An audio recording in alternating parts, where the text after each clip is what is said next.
உள்ளூராட்சி தேர்தலில் உனக்கு ஒரு தலைமத்துவத்துக்கு கீழே கட்டுப்பட்டு நாங்க சின்ன தம்பி என்றாலும் அவற்றை சொல்லு கேட்டு நான் இருந்தேனா? தலைமத்துவத்துக்கு கட்டுப்பட்டு தான் நாங்கள் இருந்தனாங்களா? ஆனா நீங்க அந்த தலைமத்துவத்துக்கு சரியா செய்யறீங்களா? உங்களை நம்பி அப்படி நாட்டை ஒப்படைக்க முடியும் உங்கள்கிட்ட? தலைமத்துவம் என்னன்னு தெரிஞ்சுக்கொள்ளுங்க. யூடியூப்ல செய்யறது இல்ல தலைமத்துவம். நேரடியா வந்து மக்கள்கிட்ட ரங்கியவ வேலை செய்யணுமோ அவைதான்.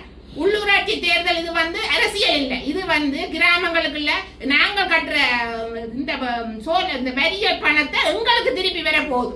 அதை நாங்கள் எங்கட ஊருக்கு அடிபட்டு வேண்டி கொடுக்கறது தான் இந்த உள்ளூராட்சி தேர்தல். ரைட்? அப்ப அதால நாங்கள் வந்து மற்ற கட்சி அவைக்கு போட சொல்லி வைக்க சொன்னா மக்களே தயவு செய்து நான் உங்களை கும்பிட்டு கேட்கிறேன். இவர் சொல்ற எந்த கட்சியை நீங்கள் ஆதரிக்க வேண்டாம். உங்களோட ஊருக்கு யார் நெல்லது செய்வினம் எந்த கட்சியில நின்று உங்களுக்கு தெரியுமில்ல. சனசமூக நிலையத்தை யார் கொண்டு நடத்தினோம், ஒரு அமைப்புகள் யார் சரியா செய்யணும், எங்களுக்கு அடிபட்ட யார் காசு வேண்டி தெரிவினம், அப்படியானவே நீங்க போடுங்க. கட்சி பார்க்காதீங்க. ரைட்டா? நானும் அந்த மாதிரி நீங்க மாறாதீங்க. இவர் சொல்றாரு, இவர் சொல்லி போட்டு இன்றைக்கு ஒரு கட்சியை சொல்லுவார், நாளைக்கு ஒரு கட்சியை சொல்லுவார்.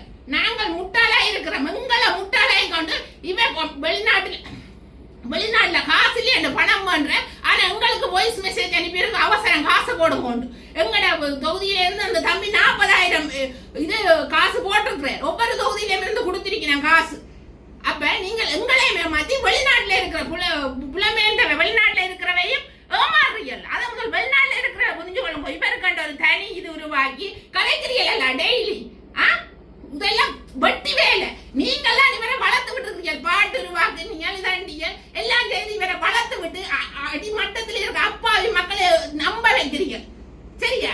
மக்கள் அடிமை உண்மையா அரசாங்க உத்தியோகத்தர் எல்லாருமே விவரமா இருக்கணும். இவரை பற்றி பெரிய பெரிய இடத்துல இருக்கிற விவரமா இல்லை. நாங்கள் அடிமட்டத்தில் இருக்கிற மக்கள்லாம் இவரை நம்பி ஏமாறுறோம். இன்னும் ஏமாற போறோம். இது நடக்க கூடாதுக்காக தான் நான் வந்தா எனக்கு என்ன ஆனாலும் பரவாயில்ல. ரைட்டா? நீங்க என்னத்துக்கு பயப்படினோம்? இவர் பேசுவார், கொமெண்ட்ல பண்ணுவார், தேவையில்லாத கதைகள் கதைப்பார். எந்த விமர்சனத்தையும் தாங்கிறதுக்கு ரெடியா தான் நான் வந்திருக்கிறேன். இவரை பற்றி வெளியில சொல்லணும். கடைசி வரை நம்மா எங்க மக்களே. அர்ச்சுனா ராமநாதன் தலைமையிலான சுயேட்சை குழுவில் போட்டியிட வேட்புமனுக்கள் பத்திரங்களை நாங்கள் தயாரித்து கொடுத்த போதும் வேட்புமனு பத்திரங்களை திரிவத்தாட்சி அலுவலகத்தில் கையளிக்காமல் பார்லமெண்ட் உறுப்பினர் அர்ச்சுனா ராமநாதன் மோசடியில் ஈடுபட்டார் என பாதிக்கப்பட்ட பெண்ணொருவர் குற்றஞ்சாட்டியுள்ளார். நான் குலதீவன் பனீஸ்வரி, நவாலி வடக்கு என்ற சொந்த இடம். 2025ஆம் ஆண்டு நடைபெற இருக்கிற உள்ளூராட்சி மன்ற தேர்தலில் நானும் ஒரு வேட்பாளரா ஒரு கட்சியோட 2 பேர் கொடுத்தேன் நிற்கிறதுக்காக. அதில் வந்து அந்த கட்சி உங்களை மெம்பர் ஆட்சியை சொல்லி மெம்பர் ஃபார்ம் எல்லாம் வேண்டி நிரப்பி அங்கத்துவ பணம் கட்ட சொல்லி எல்லாம் அந்த உங்களுக்குரிய ஒரு குரூப் ஒன்றை உருவாக்கி அதில் தான் எல்லா தகவல்களும் தெரிவிக்கப்பட்டது. நான் வலியாமல் தென்மேற்கு பிரதேச சபையில் நின்றேன். நான் வேட்பாளராக நிற்கிறதுக்காக என் பேர் விவரம் என் ஆவணங்கள் எல்லாம் கொடுத்தேன். அது வந்து அது பொதுவாக இருந்தவர் வந்து ராமநாதன் அர்ச்சுனா பாராளுமன்ற உறுப்பினர். அவரெல்லாம் ஊடகத்துல தான் எல்லாம் சொல்லி ஊடகத்துல ஒரு தம்பியை அறிமுகப்படுத்தி விட்டவர் இந்திரஜித் என்ற ஒரு தம்பி வலியாமத்துக்கு பொறுப்பாக அவரை விட்டது. அவர் தான் என்னோட வந்து தொடர்பு கொண்டவர். என்ற நம்பர்ல அவர் தான் முதல் தொடர்பு கொண்டு இப்படியே நீங்க எங்களோட நிக்கிறீங்களோண்டு கேட்க நானும் என்னண்டா அவரை நம்பி எல்லா மக்களையும் மாரி நானும் அவரை நம்பினேன். என்னண்டா பாராளுமன்றத்துல போய் எல்லாத்தையும் கதைக்கிறேன். அப்ப எங்களோட ஊர் மக்களோட பிரச்சனையும் அவர் மூலம் கொண்டுடலாம் என்ற ஒரு நம்பி நானும் அதுல சேர்ந்து கேட்போம்னு சொல்லி ஓமன்னு சொல்லி எல்லாத்தையும் கொடுத்தனாங்க.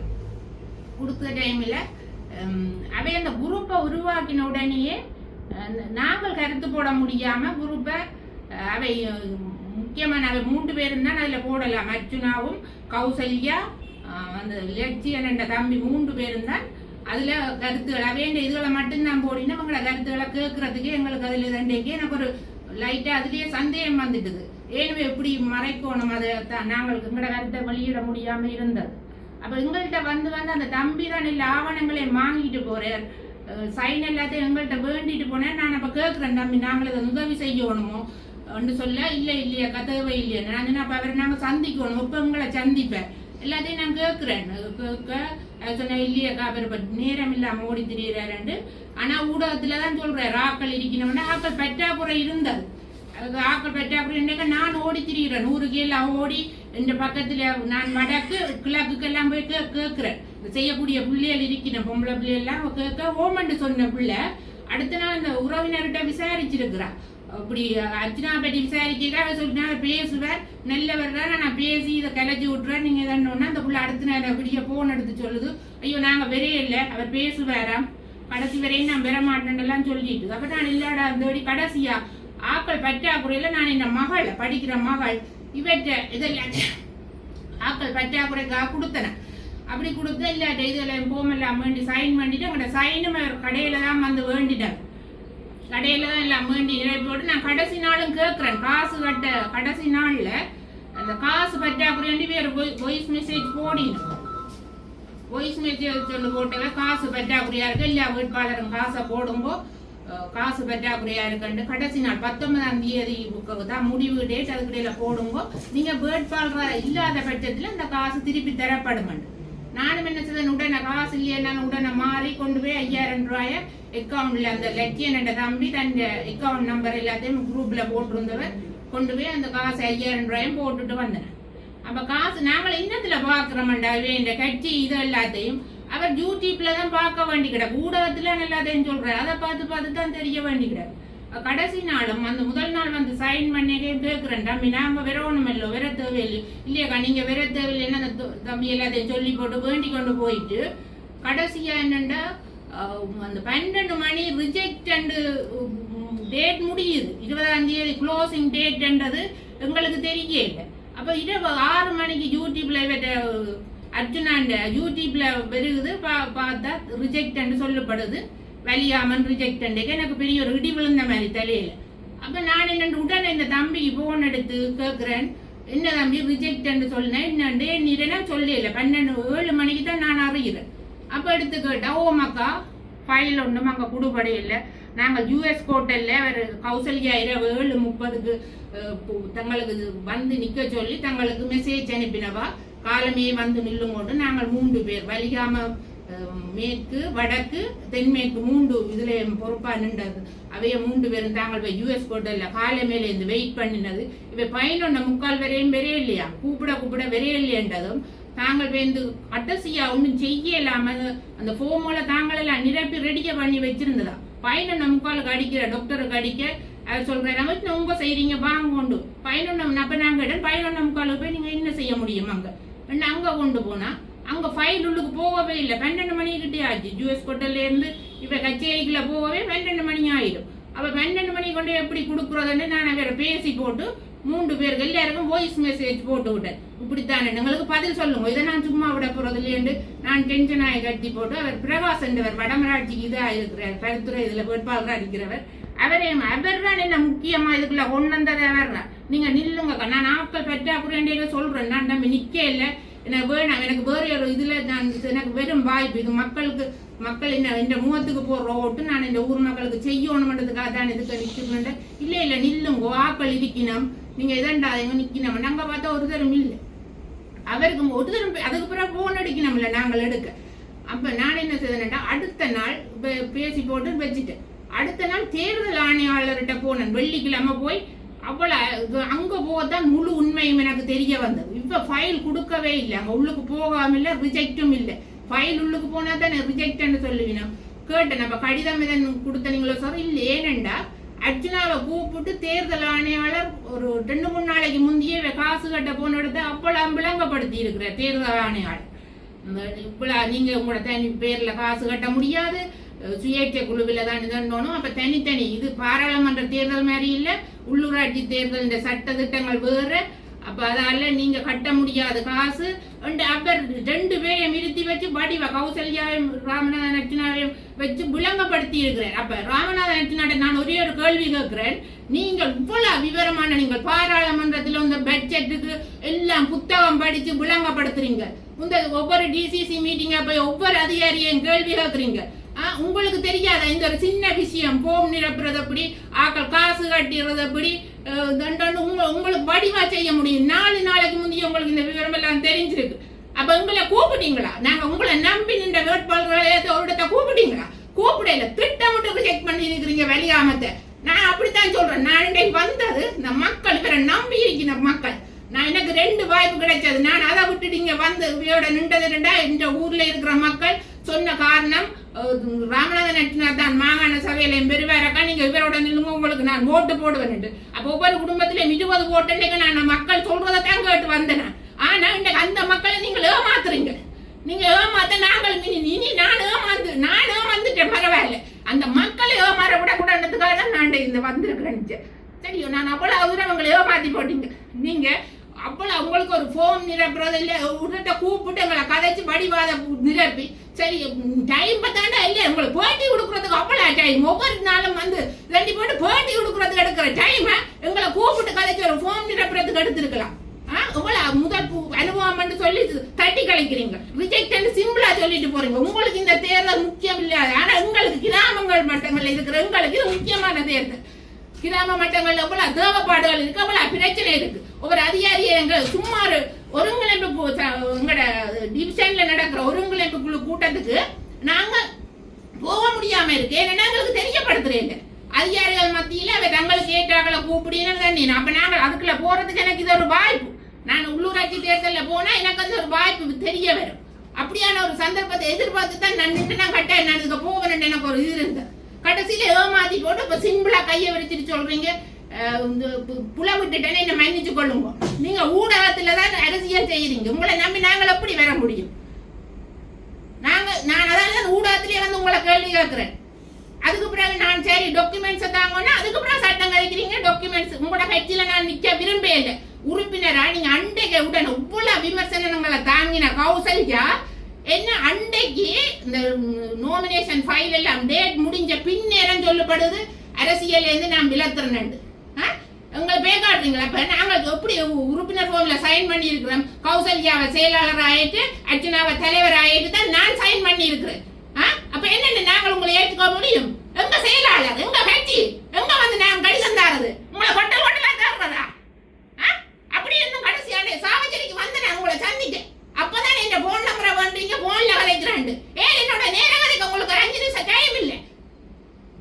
எங்களை நாங்க தேடி பிடிக்கிறது உங்கள்ட்ட கடிதம் பண்ணது எங்க எங்க நான் புதன்றது. நான் நிக்க மாட்டேன். நான் இந்த உறுப்பினரா உங்களோட இதுல நிக்க மாட்டேன். நீங்க எந்த கோர்ட் சூப்பராலும் எனக்கும் வந்து உங்களோட இதாண்ட தெரியும். ரைட்டா? நான் கேஸ் போட்டுட்டு தான் வந்திருக்கேன். உங்கள்ட்ட கேஸ் போட்டு இந்த காசு 5000 நான் வேண்டிட்டேன். இப்படி எல்லாரும் ஆதங்கத்தோடு தான் இருக்கிறேன். வேற திட்டிக் கொண்டு எங்களோட வெளியாமத்துல அவ்வளவு பேர் முகமாற்றப்பட்டிருக்கணும். ஆனா வெளியினம் இல்லை. ஏனென்றா அவைய எல்லாம் கஷ்டப்பட்ட மக்கள் அன்றாட முளைச்சி சாப்பிடுற மக்கள் ஊருக்கு இருக்கிறவைய நம்பாம நாங்கள் இவரை நம்பினது நாங்க செய்த பிள்ளை.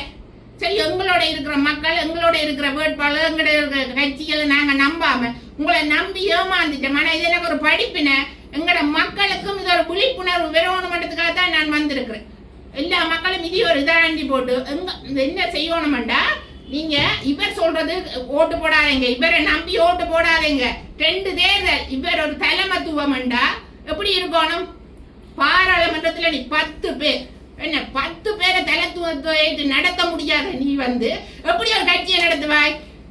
உள்ளூராட்சி தேர்தல்ல உனக்கு ஒரு தலைமத்துவத்துக்கு கீழே கட்டுப்பட்டு நாங்க சின்ன தம்பி என்றாலும் அவற்றை சொல்லு கேட்டு நான் இருந்தேனா? தலைமத்துவத்துக்கு கட்டுப்பட்டு தான் நாங்கள் இருந்தனாங்க. ஆனா நீங்க அந்த தலைமத்துவத்துக்கு சரியா செய்யறீங்களா? உங்களை நம்பி அப்படி நாட்டை ஒப்படைக்க முடியும் உங்கள்கிட்ட? தலைமத்துவம் என்னன்னு தெரிஞ்சு யூடியூப்ல செய்யறது இல்ல. தலைமத்துவம் நேரடியா வந்து மக்கள்கிட்ட ரங்கியவ வேலை செய்யணுமோ அவைதான்.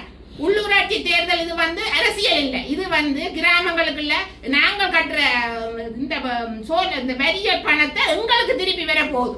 அதை நாங்கள் எங்கட ஊருக்கு அடிபட்டு வேண்டி கொடுக்கறது தான் இந்த உள்ளூராட்சி தேர்தல். ரைட்? அப்ப அதால நாங்கள் வந்து மற்ற கட்சி அவைக்கு போட சொல்லி வைக்க சொன்னா மக்களே தயவு செய்து நான் உங்களை கும்பிட்டு கேட்கிறேன். இவர் சொல்ற எந்த கட்சியை நீங்கள் ஆதரிக்க வேண்டாம். உங்களோட ஊருக்கு யார் நெல்லது செய்வினம் எந்த கட்சியில நின்றவரால் உங்களுக்கு தெரியுமல்ல. சனசமூக நிலையத்தை யார் கொண்டு நடத்தினோம், ஒரு அமைப்புகள் யார் சரியா செய்யணும், எங்களுக்கு அடிபட்ட யார் காசு வேண்டி தெரிவினம். அப்படியானவே நீங்க போடுங்க, கட்சி பார்க்காதீங்க. ரைட்டா? நானும் அந்த கட்சி நீங்க மாறாதீங்க. இவர் சொல்றாரு இவர் சொல்லி போட்டு இன்றைக்கு ஒரு கட்சியை சொல்லுவார், நாளைக்கு ஒரு கட்சியை சொல்லுவார். நாங்கள் முட்டாளா இருக்கிறோம். எங்களை முட்டாளாய் கொண்டு இவன் வெளிநாட்டுல காசு இல்லையா அந்த பணம் பண்ற. ஆனா எங்களுக்கு வாய்ஸ் மெசேஜ் அனுப்பியிருக்கு அவசரம் காசு போடுங்க. எங்கட தொகுதியில இருந்து அந்த தம்பி 40,000 இது காசு போட்டிருக்கிறேன். ஒவ்வொரு தொகுதியில இருந்து கொடுத்திருக்கிறேன் காசு. அப்ப நீங்கள் எங்களே மாத்தி வெளிநாட்டுல இருக்கிற புலமேன்ற வெளிநாட்டுல இருக்கிறவையும் ஏமாறுறீர்கள். அதை முதல் வெளிநாட்டுல இருக்கிற புரிஞ்சு கொள்ளுங்க. இவருக்காண்ட ஒரு தனி இது உருவாக்கி கலைக்கிறீங்களா டெய்லி? இதெல்லாம் வெட்டி வேலை. நீங்கெல்லாம் இவரை வளர்த்து விட்டுருக்கீங்க, பாட்டு உருவாக்குனீங்க, இதாண்டிங்க எல்லாம் செய்து இவரை வளர்த்து விட்டு அடிமட்டத்தில் இருக்க அப்பாவி மக்களை நம்ப வைக்கிறீங்க. சரியா? மக்கள் அடிமை உண்மையா அரசாங்க உத்தியோகத்தன்மார் எல்லாருமே விவரமா இருக்கணும். இவரை பற்றி பெரிய பெரிய இடத்துல இருக்கிற விவரமா இல்லை. நாங்கள் அடிமட்டத்தில் இருக்கிற மக்கள்லாம் இவரை நம்பி ஏமாறுறோம், இன்னும் ஏமாற போறோம். இது நடக்க கூடாதுக்காக தான் நான் வந்தா எனக்கு என்ன ஆனாலும் பரவாயில்ல. ரைட்டா? நீங்க என்னத்துக்கு பயப்படி இவர் பேசுவார், கொமெண்ட்ல பண்ணுவார், தேவையில்லாத கதைகள் கதைப்பார். எந்த விமர்சனத்தையும் தாங்கிறதுக்கு ரெடியா தான் நான் வந்திருக்கிறேன். இவரை பற்றி வெளியில சொல்லணும். கடைசி வரை நம்மா எங்க மக்களே இருந்து சில மணி நேரங்களில் வெளியில் வந்து நாடாளுமன்ற வேட்புமனு தாக்கல் செய்தவர் சிறப்பாக செய்தவர். ஆனால் உள்ளூராட்சி மன்ற தேர்தலுக்கு நீண்ட காலம் இருந்தது. அதை ஏன் இவ்வாறான ஒரு மொழிமுறையில் தவறான வேட்புமனு தாக்கல் செய்யப்பட்டது? அந்த டவுட் எனக்கும் வந்தது. ஏனென்றா இவருக்கு 4 இருந்தது, 4 நாள் சரியாங்க பட்ஜெட் இதுல நின்றவர். அதால இவருக்கு அங்க டைம் இல்லையான்னு 4 நாளைக்கு முன்னே வந்துட்டார். கொழும்புல இருந்து வந்தவர் வந்தாங்க, காசு கட்ட போன இடத்த இல்லைன்னு சொன்னேன். இவருக்கு என்னடான்னா மாகாண சபையை பிடிக்கணும், மற்றது இவற்ற வாக்கு வந்து தென்மராட்சியில இவருக்கு நின்றா காணும், மற்ற வடமராட்சியை தக்க வச்சா காணும். வெளியாமத்தை இவர் கண்டுகொள்ளையில திட்டமிட்டு நிராகரிக்கப்பட்டிருக்கு. நான் சொல்வேன், அடிச்சு சொல்றேன், இது திட்டமிட்டு நிராகரிக்கப்பட்டிருக்கு. இவர் யூடியூப்ல எல்லாம் சொல்றேன், இரவிரவா ஓடி திணிந்து சைன் வாங்கினா எல்லாம் போய் சுத்த போய். நான் ஒவ்வொரு யூடியூப்பையும் பார்க்க எனக்கு விளங்குது, போய் ஆக்கள் பற்றாக்குறை இருக்கு, அவ ரிஜெக்ட் முழுத்தலும் போய் சொல்றேன். அதிகாரிகள் மீது குற்றச்சாட்டுகளை சுமத்தி கொண்டிருக்கின்றார் நாடாளுமன்ற உறுப்பினர். நீங்கள் கூறுவதை பார்த்தால் அது வகையான ஒரு குற்றச்சாட்டுகளா இருக்கும். குற்றச்சாட்டுல அவர் தன்னை பிரபலப்படுத்தி கொண்டிருக்கணும்ன்றதுக்காக தான் அதை சொல்லி கொண்டிருக்கிறேன். நீ சரி அவையில குற்றம் சாட்டுற இல்ல, அதை நிரூபிக்கிறியா, அதை செய்யறியா? இல்ல, ஒண்ணுமே அதை சரி செய்யற மாதிரி இல்ல. நெடுகளும் அந்த இதுல இருக்கணும்ன்றதுக்காக ஊடகத்துல தண்ட மக்களை இதண்டோணும் பண்ணதுக்காக அதையே சொல்லி கொண்டிருக்கிறேன். அவைக்கு ஒரு டைம் கொடுக்கணும், அது சரியா செய்தவையாண்டு பார்த்து போடுறியா? ஏன் இவ்வளவு விவரமான அர்ஜுனா இந்த பாராளுமன்ற தேர்தலில் ரிஜெக்ட் பண்ணதுக்கான லெட்டர் தந்திருப்பினோம், அது எங்களுக்கு காட்டினவரா?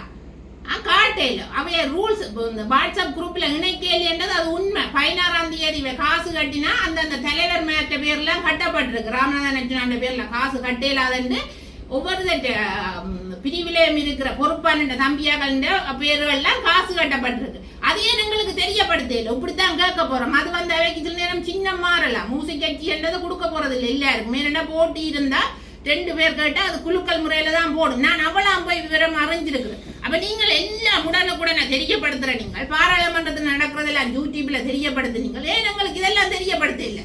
போன் நிரப்பினதும் காசு பண்றது மட்டும்தான் எங்களுக்கு மெசேஜ்ல போடப்பட்டிருக்குங்க குரூப்பை உருவாக்கி. இதுக்கு என்ன நீதி போடுறீங்க?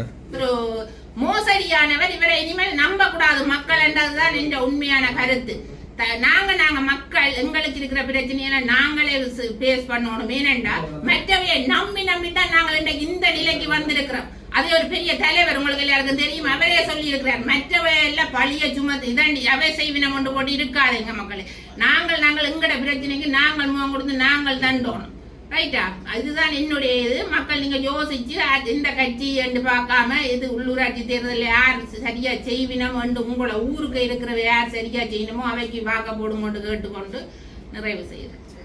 சமகால நிலைமைகள் தொடர்பாக தமிழ் தேசிய மக்கள் முன்னணியின் சட்டத்தரணி ஊடக பேச்சாளர் கனகரட்னம் சுகாஸ் ஊடகங்களுக்கு கருத்து தெரிவித்தார்.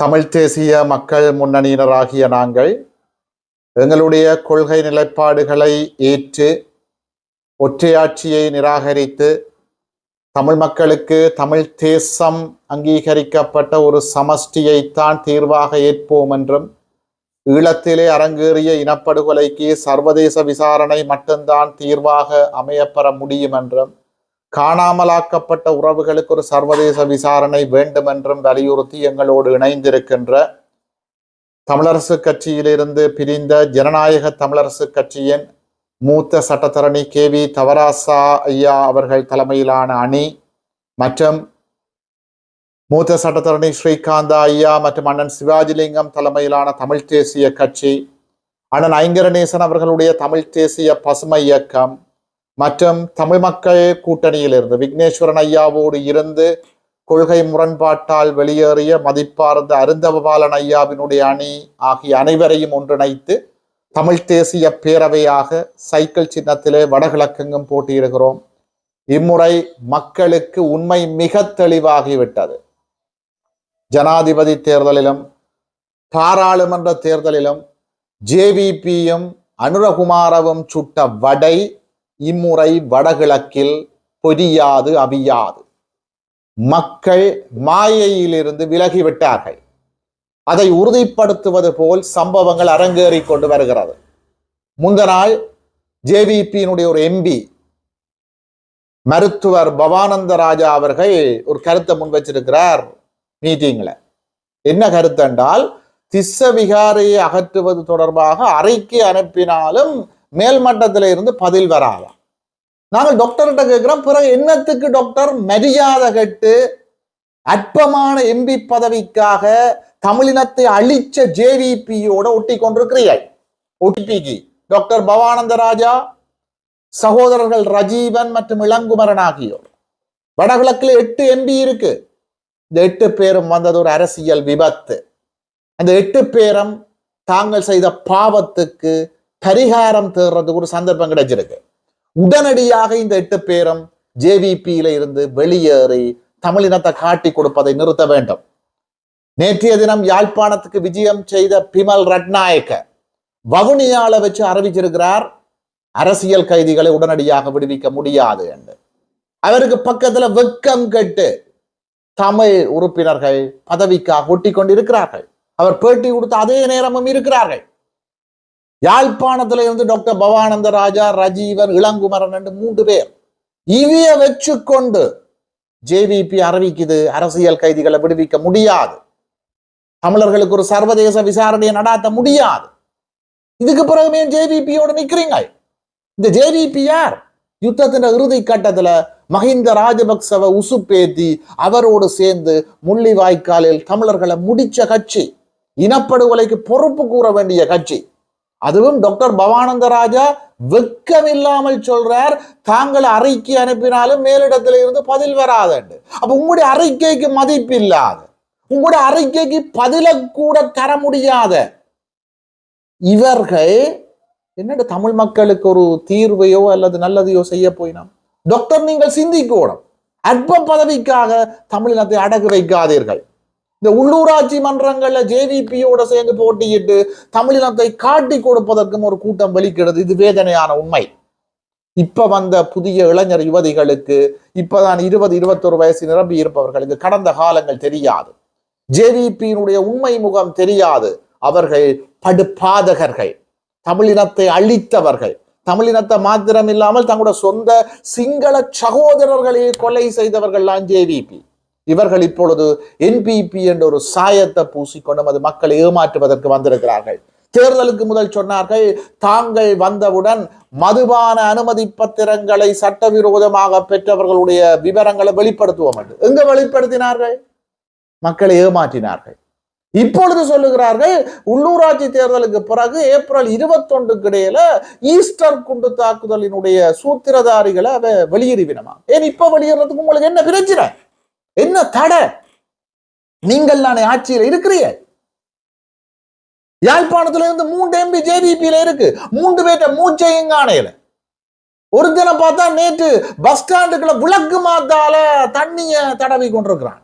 விளக்கு மாத்தால எங்கேப்பா தண்ணிய தடவுறது? ஏன் மக்களை ஏமாற்றிய? கிளீன் ஸ்ரீலங்கான்னு சொல்லி போடு அப்பாவி முச்சக்கர வண்டி சாரதிகளையும், கிளீன் ஸ்ரீலங்கான்னு சொல்லி போட்டு அப்பாவி முச்சக்கர வண்டி சாரதிகள முச்சக்கர வண்டிகளையும், ஒழுங்கா ஒரு தனியார் பஸ்களையும் சோடினையெல்லாம் கலட்டுறீங்க. ஐயா, மக்களை ஏமாத்தாதீங்க. நீங்க கிளீன் ஸ்ரீலங்கா செய்ய போறீங்களா? முதல் இலங்கையில இருக்கிற பொது மதுபான சாலைகளை அகற்றுங்கள். சட்டவிரோதமான மதுபான சாலைகளை அகற்றுங்கள். பொது மலசல ஊடகங்கள் இருக்கு, அதை போய் கழுவுங்க ஐயா. இளங்குமரனும் ரஜீவனும் டாக்டர் பவானந்த ராயாவும் யாழ்ப்பாணத்தில் எத்தனையோ பொது மலசல ஊடகங்கள் ஆட்கள் புகையில்லாத அளவுக்கு இருக்கு, அதை போய் முதல் கழுவுங்கோ. லஞ்ச ஊழலை அகற்றுங்கோ. நீங்களே இதுவரைக்கும் மஹிந்த ராஜபக்சவை கைது செய்யல? மத்திய வங்கிய கொள்ளையடித்த ரணில் விக்ரமசிங்கவை கைது செய்யல? ஏன் படம் போடுறீர்கள்?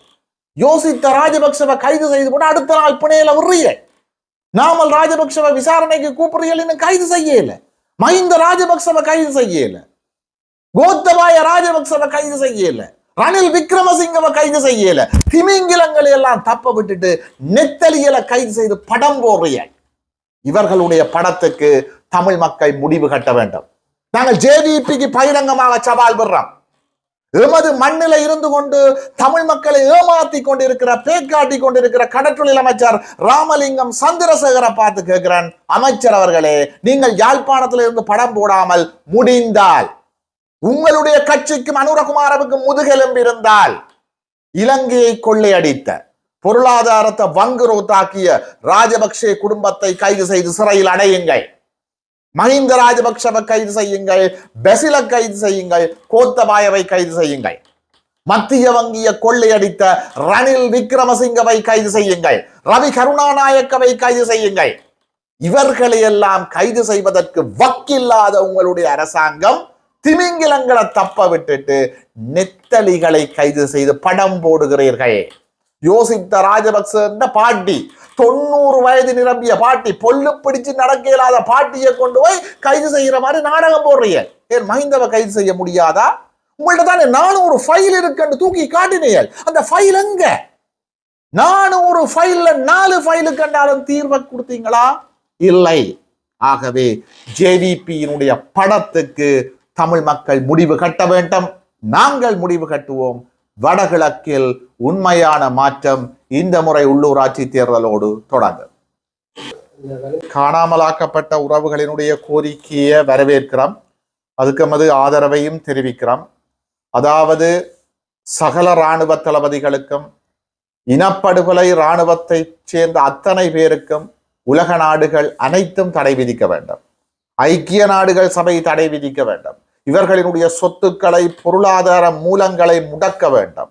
அது மாத்திரமல்லாமல் உடனடியாக ஈழத்திலே அரங்கேறிய இனப்படுகொலைக்கு சர்வதேச விசாரணையை ஆரம்பிக்க வேண்டும் என்று நாங்கள் வலியுறுத்துகிறோம். ஏனென்றால் இனியும் காலத்தை கடந்து கொண்டிருப்பது சாட்சிகளை அழிவடைய செய்யும்.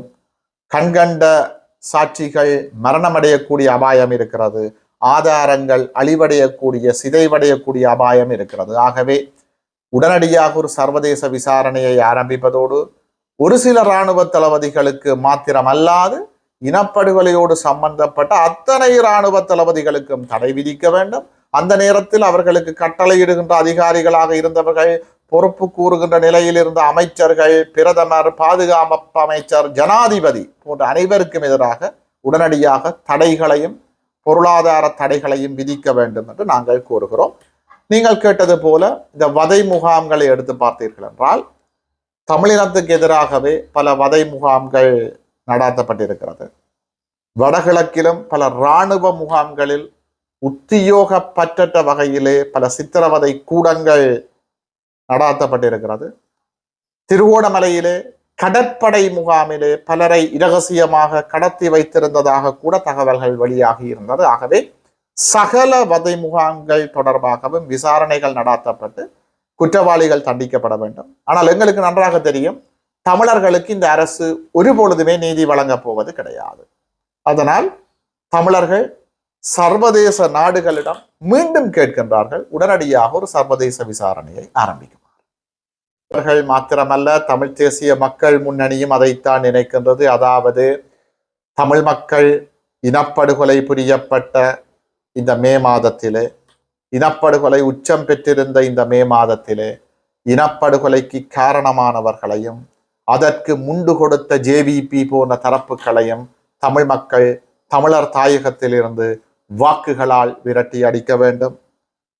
இனப்படுகொலை செய்யப்பட்ட மக்கள் என்ன நோக்கத்திற்காக, இந்த இலட்சியத்திற்காக, இந்த விடுதலையை மனதிலே யாசித்து தங்களுடைய இன்னுயிர்களை ஈகம் செய்தார்களோ, மாவீர பெருமக்கள் இந்த கனவுக்காக தங்களுடைய உயிர்களை தியாகம் செய்தார்களோ, அவற்றை மனதிருத்தி தமிழ் தேசியத்திற்காக, தமிழ் மக்களினுடைய எதிர்கால விடுதலைக்காக, எமது இருப்பை பாதுகாப்பதற்காக, வடகிழக்கிலே விகாரைகள் கட்டப்படுவதை தடுப்பதற்காக, தமிழ் தேசம் பறிபோவதை தடுப்பதற்காக, தமிழ் தேசத்தை வலியுறுத்துகின்ற கட்சிக்கு தமிழ் மக்கள் வாக்களிக்க வேண்டும் என்று கோரி நிற்கின்றோம். ஜேவிபியினுடைய யாழ் மாவட்ட பாராளுமன்ற உறுப்பினர் இளங்குமரன் அவர்கள் ஒரு ஊடகவியலாளர் ஒருவரை அச்சுறுத்தியதாக தகவல் வெளியாகி இருக்கிறது. அந்த விடயத்தை அந்த ஊடகவியலாளரோடு கதைத்து நானும் உறுதிப்படுத்தி இருக்கிறேன்.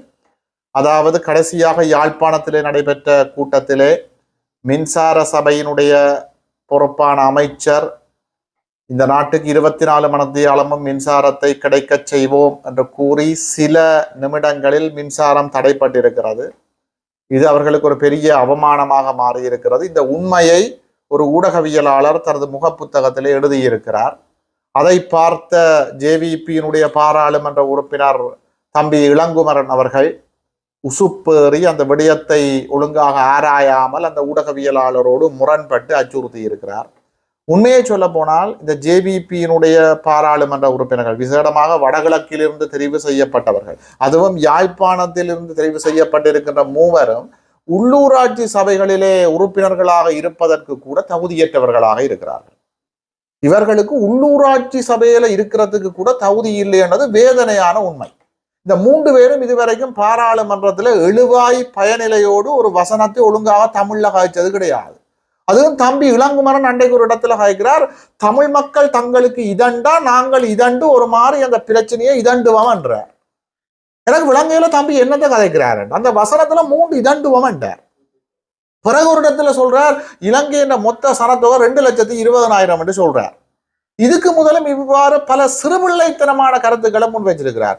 முதல்வருக்கா டாக்டர் கலாநிதி பட்டத்தினுடைய அர்த்தம் தெரியாமல் கதைச்சவர். ஆகவே தமிழ் மக்கள் சிந்திக்கணும், நீங்கள் யாருக்கு வாக்களிக்கிறீங்க? ஒரு கடைக்கு போய் ஒரு சாமான் வாங்க, 1 கிலோ அரிசி வாங்க, நீங்கள் எத்தனை கடைக்கு ஏறி இறங்குறீங்க? எந்த கடையில தரமான அரிசி விற்குதுன்னு பார்த்து வாங்குறீங்க. ஆனால் எமது மக்கள் பிரதிநிதிகளை தெரிவு செய்கின்ற பொழுது இதன்றாக்களுக்கு வாக்களிக்கிறீங்க.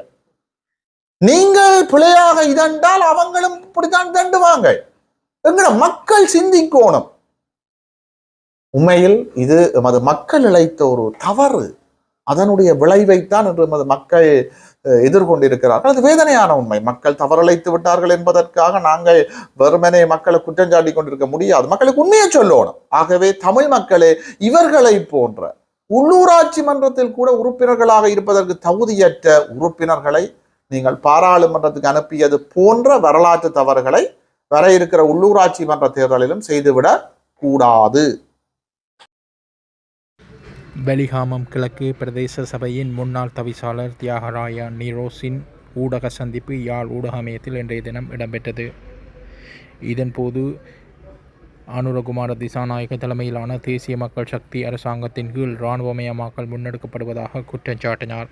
தற்போது உள்ளூராட்சி தேர்தலுக்கான அறிவிப்புகள் வெளியாகி இருக்கின்ற நிலைமையிலே, அதற்கான ஏற்பாடுகள் நடைபெற்றுக் கொண்டிருக்கின்ற நிலைமையிலே, அதாவது எங்களுடைய பிரதேசங்களிலே இந்த உள்ளூராட்சி தேர்தல்களிலே போட்டியிடுவதற்கான ஒரு உக்தியாக தேசிய மக்கள் சக்தியானது முழுமையளவிலே, அதாவது கிளீன் ஸ்ரீலங்கா மற்றும் ஏனைய திட்டங்கள் வாயிலாக இராணுவத்தினரை ஈடுபடுத்தி இந்த தேர்தல் நிலைமைகளிடத்திலே ஒரு ஜனநாயகமின்மையை ஏற்படுத்துகின்றது.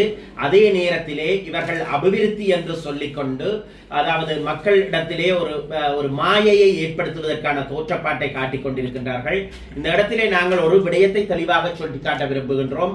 நாங்கள் எப்போதுமே இந்த சிவில் நிர்வாகம் என்பது இராணுவ தலையீடுகளற்றதாக எங்களுடைய மக்களுடைய பிரச்சனைகளை சிவில் நிர்வாகத்தின் ஊடாக அணுகுவதாக இருக்க வேண்டும் என்று தொடர்ச்சியாக கோரிக்கை விடுத்து வருகின்றோம். அதற்காக போராடி வருகின்றோம். ஆனால் இந்த நிலைமையிலே அண்மையிலே அரசாங்கம் அறிவித்த கிளீன் ஸ்ரீலங்கா திட்டமாக இருக்கலாம், அதற்கு பின்னராக இளங்குமரன் பாராளுமன்ற உறுப்பினர் அவர்கள் யாழ்ப்பாண பஸ் நிலையத்தை தூய்மிப்பதாக ஆரம்பித்த திட்டமாக இருக்கலாம். இவைகளிலே பெருமளவான இராணுவத்தினர் ஈடுபடுத்தப்பட்டு இந்த திட்டங்கள் நடைமுறைப்படுத்தப்பட்டு வருகின்றன. இதனை நாங்கள் வன்மையாக கண்டிக்கின்றோம். காரணம் ஏனென்றால், ஒரு தேர்தல் அறிவிக்கப்பட்ட நிலைமையிலே அரசாங்கத்தினுடைய சம்பளம் பெறுகின்ற ஒரு தரப்பாக இருக்கின்ற படையினரை இந்த விடயங்களில் ஈடுபடுத்துதல், இதற்கு மேலாக அதாவது ஒரு ஜனநாயக வரம்புகளுக்குள் செயற்பட வேண்டிய அரசாங்கம் இராணுவத்தினரை கொண்டு பல்வேறுபட்ட சிவில் அதிகாரிகள் ஊடாக மேற்கொள்ள வேண்டிய திட்டங்களை மேற்கொள்வதனால் இங்கே ஒரு வகை இராணுவ மயமாக்கம் ஏற்படுவதற்கான சந்தர்ப்பம் முடுக்கிவிடப்பட்டிருக்கின்றது. அது நிகழ்ந்து வருகின்றது என்ற அடிப்படையிலே அதனை நாங்கள் வன்மையாக கண்டிக்கின்றோம். இந்த இடத்திலே நாங்கள் தெளிவாக சொல்ல வேண்டும். அதாவது இந்த காலப்பகுதிகளிலே, அதாவது தமிழ் மக்கள் இந்த பாராளுமன்ற தேர்தல்கள், ஜனாதிபதி தேர்தல்களுக்கு பின்பான ஒரு சூழ்நிலைகளிலே, அதாவது ஜேவிபி என்று சொல்லக்கூடிய தேசிய மக்கள் சக்தியினர் தமிழ் மக்களுக்கு உடைய பிரச்சனைகளை நியாயபூர்வமாக அணுகுவார்கள் என்ற ஒரு எண்ணம், அதனுடைய வெளிப்பாடு எங்களிடத்திலே காணப்பட்டது. அதன் அடிப்படையிலே தான் தமிழ் மக்களில் கணிசமானவர்கள் கூட ஜேவிபியினருக்கு அதிக அளவிலே வாக்களித்திருந்தார்கள். அவர்கள் அதை அறிந்தோ அறியாமலோ இவர்களிடத்தில் இருந்து தமிழ் மக்களுக்கான ஒரு அரசியல் தீர்வு, அதே நேரத்திலே ஒரு நியாயபூர்வமான உரிமைகளை நிலைநிறுத்தத்தக்க விடயங்கள் நிலைநாட்டப்படும் என்ற அடிப்படையிலே வாக்களித்திருந்தார்கள். ஆனால் அது எல்லாவற்றுக்கும் குழி தோண்டி புதைக்கும் விதமாக இன்றைய அரசாங்கத்தினுடைய செயற்பாடுகள் அமைந்திருக்கின்றன. அதாவது ஜனாதிபதி தேர்தலின் போதான சந்தர்ப்பங்களிலே ஜனாதிபதி அனுரகுமார் திசாநாயக்க அவர்கள் கூறியிருந்தார். அதாவது காணாமல் போனோர் தொடர்பாக கூட ஒரு கூற்றை அவர் மிகவும் நாடகத்தனமாக கூறியிருந்தார். ஒவ்வொரு தாய்க்கும் ஒருவர் இறந்துவிட்டால் அதன் கவலை அந்த இறந்த இறுதி கிரியைகளுடன் ஓரளவுக்கு குறைந்து செல்லுகின்ற ஒரு சந்தர்ப்பத்திலே, ஆனால் காணாமல் போன ஒரு தாயினுடைய இதயம் என்பது எவர் வந்து வீட்டை தட்டினாலும் தன்னுடைய பிள்ளை வருகின்றாளா என்ற எண்ணத்தின் அடிப்படையிலே தான் காணப்படும் என்று சொல்லி இருந்தார். இவ்வாறாக எல்லாம் அதே நேரத்திலே பௌத்த சிங்கள பேரணவாத ஆக்கிரமிப்பு, ஏனைய எந்த மதத்தினுடைய பேரணவாத ஆக்கிரமிப்புகள், மதவாதம், இனவாதம் என்று எதுவும் நடைபெறாது என்று கூறியிருந்தார்கள்.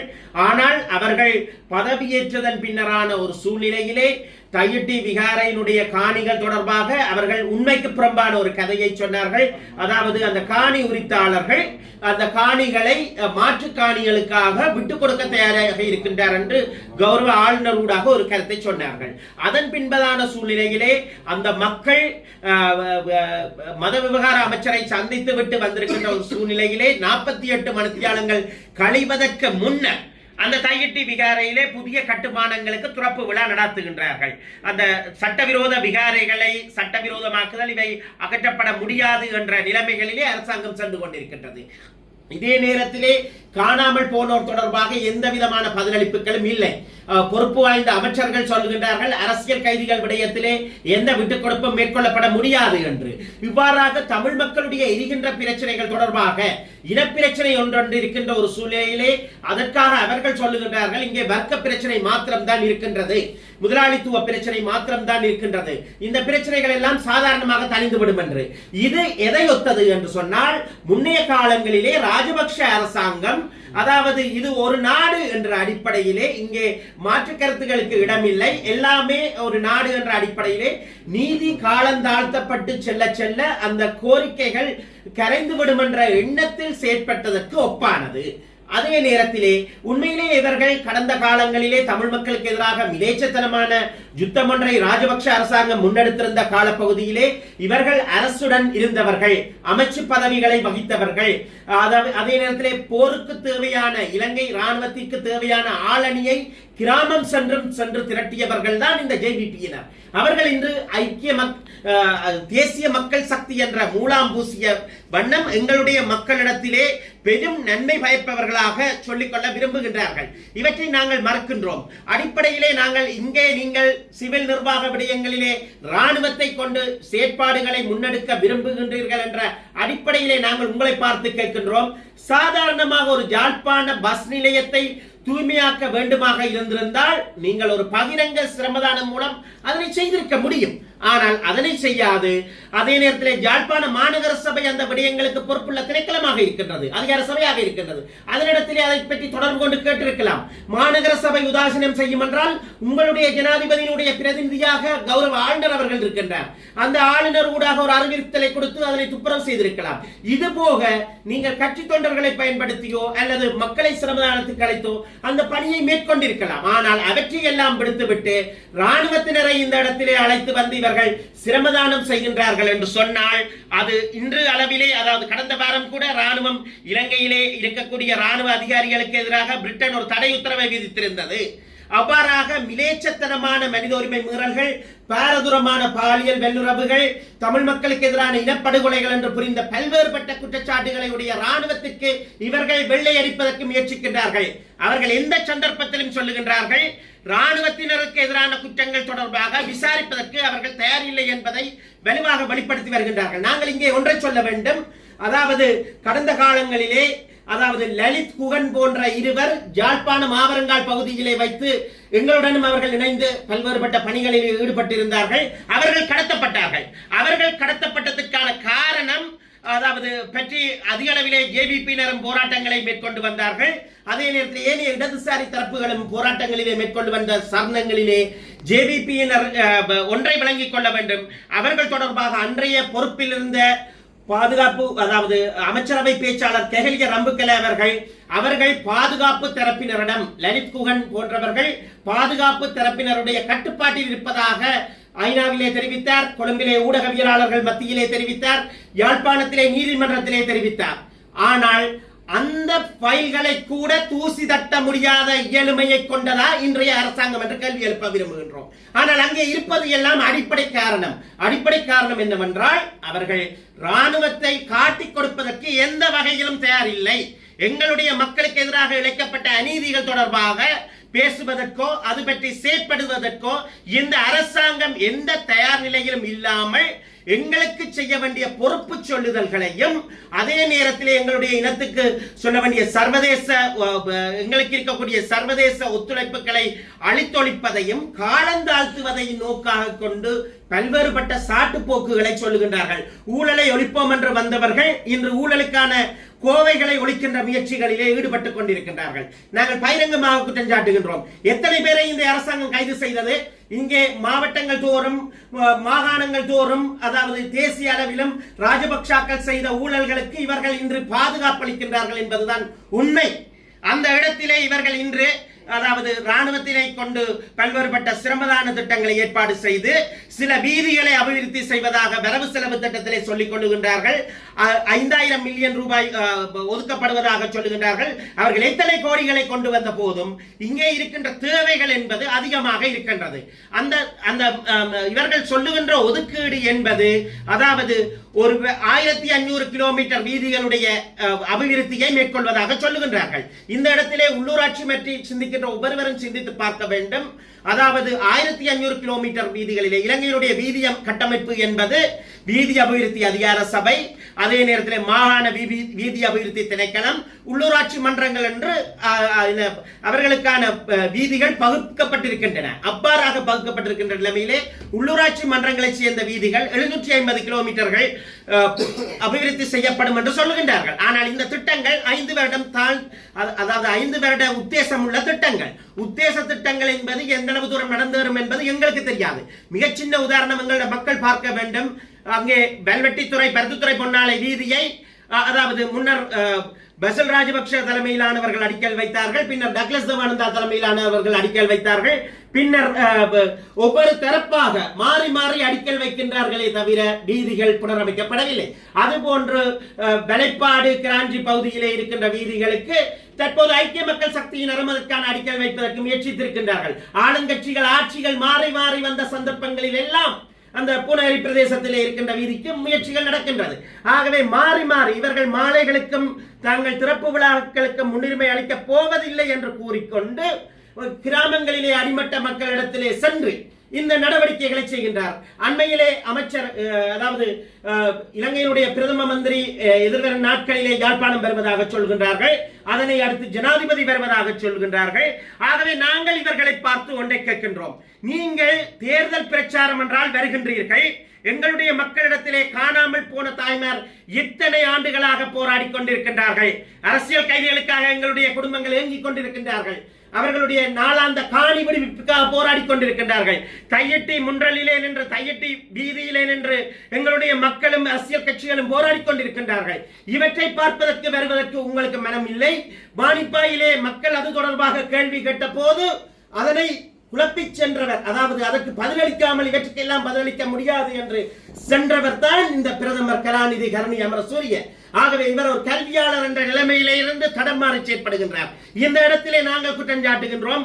நீங்கள் பொய்யான வாக்குறுதிகளை மக்களிடத்திலே அளித்துக் கொண்டு இன்று நாட்டை கட்டியெழுப்புகின்றோம், தேசத்தை மாற்றுகின்றோம் என்ற பொய்யான பாசப்பு வார்த்தைகளை கைவிடுங்கள்.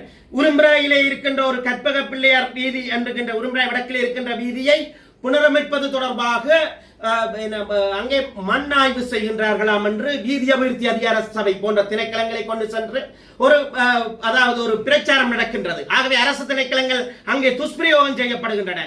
அந்த இடத்திலே அந்த வீதி அபிவிருத்தி அதிகார சபையில் இருந்து வந்தவரிடம் அங்கே இருக்கக்கூடிய ஒருவர் கேட்கின்றார், இந்த பிரதேசத்திலே போட்டியிடுகின்ற வேட்பாளர் எங்கே என்று. அப்போது அவர் சொல்லுகின்றார், அவர் இப்போது இல்லை, அவருடைய காலத்தில் எல்லாம் நடக்கும் என்று அந்த தேசிய மக்கள் சக்தியைச் சேர்ந்த வேட்பாளரை வெற்றி வாய்ப்பை ஊக்குவிக்கின்ற வகையிலே இங்கே செயற்பாடுகள் நடக்கின்றது. ஆகவே இந்த கோட்டபாய அரசாங்கத்திற்கும் இவர்களுக்குமான வித்தியாசம் என்பது, அதாவது கோட்டபாய அரசாங்கம் நேரடி வன்முறைகள் வாயிலாக எங்களுடைய மக்கள் மீது ஒரு இனப்படுகொலையை செய்தது. இவர்கள் அந்த இனப்படுகொலைக்கு உறுதுணையாக இருந்தவர்கள். இன்றும் கூட பௌத்த சிங்கள பேரினவாத சிந்தனையில் இருந்து தடம் மாறாது பயணிக்கின்றவர்களாக இன்று அவர்கள் எங்களுடைய மக்களிடத்திலே ஒரு ஏமாற்றுக்கரமான ஒரு முயற்சியை மேற்கொள்வதற்கு காத்திருக்கின்றார்கள். எனவே எங்களுடைய மக்கள் வெளிப்படைய வேண்டும். அடிப்படையிலே நாங்கள் இராணுவமயமாக்கம், இந்த ஜனநாயக விரோத செயல்களை வன்மையாக கண்டிக்கின்றோம். ஏன் காரணம் என்னவென்றால், எங்களுடைய மக்கள் தொடர்பாக இந்த இலங்கை அரசாங்கத்தினுடைய படைகள் பாரிய பொறுப்பு செல்ல வேண்டிய தேவை காணப்படுகின்றது. இன்று வதை முகாம்கள் பற்றி பேசப்படுகின்றது. இந்த வதை முகாம்கள் பட்டலந்த முகாம் பற்றி பேசப்படுகின்றது. நிச்சயமாக நாங்கள் அவற்றை வரவேற்கின்றோம். சிங்கள மக்களுக்கோ அல்லது தமிழ் மக்களுக்கோ அல்லது முஸ்லிம் மக்களுக்கோ, இந்த நாட்டினுடைய இனங்களுக்கோ அல்லது சுற்றுலா பயணிகளாக வந்த மக்களுக்கு கூட இங்கே அடிப்படை உரிமைகள், மனித உரிமைகள் மீறப்படுமாயின் அது பற்றி விசாரணை அவசியம். ஆனால் இவர்கள் எதை செய்கின்றார்கள்? அரசியல் நோக்கம் கொண்ட விசாரணைகளை மாத்திரம் செய்கின்றார்கள்.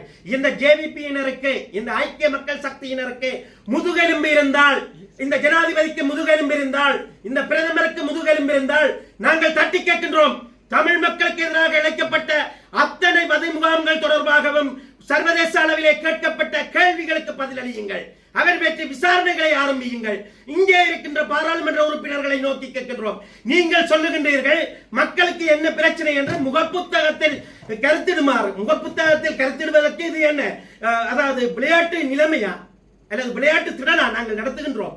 ஆகவே மக்களுடைய அபிப்பிராயத்தை தயவு செய்து இளைஞர்களிடத்திலே இருந்து கோத்தபாய ராஜபக்ஷ அவர்கள் ஒரு இராணுவமயமாக்கம், அதே நேரத்திலே ஒரு திசை திருப்பும் முயற்சிகளுக்காக பல்வேறு போதை வஸ்து பழக்கங்கள் என்று, மதுபான பழக்கங்கள் என்று, அதாவது திசை மாற்றுவதற்கான தமிழ் மக்களுடைய உணர்வுகளையும் அவர்களுடைய உரிமை மீறப்பட்டது என்பதையும் திசை மாற்றுவதற்கான பல்வேறுபட்ட காரியங்களிலே ஏற்பட்ட முயற்சித்தார்கள்.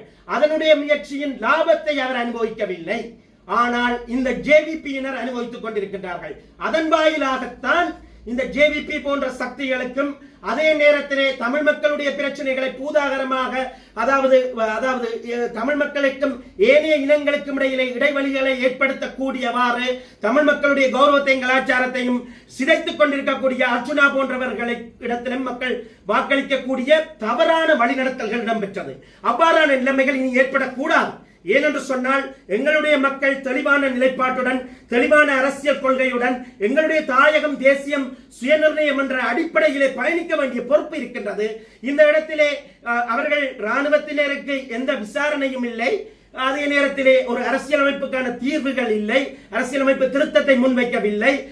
அதே நேரத்திலே உள்ளக பொறிமுறைதான் தீர்வு என்கின்றார்கள். நாங்கள் தொடர்ச்சியாக இந்த வீதிகளிலே இருந்து தாய்மார்கள் முதலாக ஜனநாயக செயற்பாட்டாளர்கள், மனித உரிமை செயற்பாட்டாளர்கள், அரசியல் செயற்பாட்டாளர்கள் என்று அனைவரும் இந்த நாட்டிலே ஒரு சர்வதேச விசாரணை தேவை என்று வலியுறுத்தி கொண்டு வருகின்ற ஒரு சூழ்நிலையிலே இந்த அரசாங்கம் எங்களுடைய மக்களுக்கு அளிக்கப்பட்ட அநீதிகள் தொடர்பாக ஒரு தவறான வழிநடத்தலை, தவறான புரிந்துணர்வை, தவறான அதாவது பொய்யான நாடகங்களை மக்களிடத்தில் ஏற்படுத்துகின்றது. இதனை நாங்கள் வன்மையாக கண்டிக்கின்றோம்.